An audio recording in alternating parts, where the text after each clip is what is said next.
लोहरा गावात 200 लिटर पाण्यासाठी मोजावे लागत आहेत 200 रुपये। बाळापूर प्रशासन सुस्त, तवजा गावाला पाणी पुरवठा करणाऱ्या गावातच पाणी टंचाई। शाळेतील विद्यार्थ्यांना अभ्यास बाजूला ठेवून उन्हात भरावे लागते पाणी।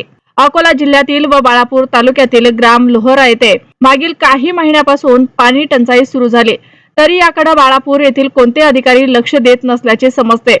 शाळेतील विद्यार्थ्यांना अभ्यास बाजूला ठेवून उन्हात भरावे लागते पाणी।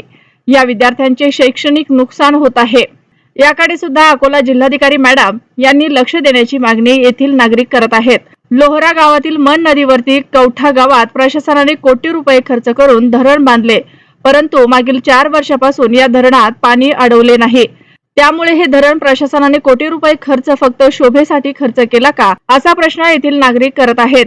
सध्या उन्हाळा चालू असून गरीब नागरिकांच्या हाताला काम नाही, त्यात ही पाणी टंचाई। 200 लिटर पाण्यासाठी मोजावे लागतात 200 रुपये। हाताला काम नसल्यामुळे येथील नागरिकांनी जीवन कसे जगावे हा मोठा प्रश्न निर्माण झाला आहे। पैशाने पाणी विकत घ्यावे की घरात खायला आणावे ही मोठी चिंता येथील नागरिकांना पडली आहे। येथील ग्रामपंचायतही सलाईनवरती चालू आहे।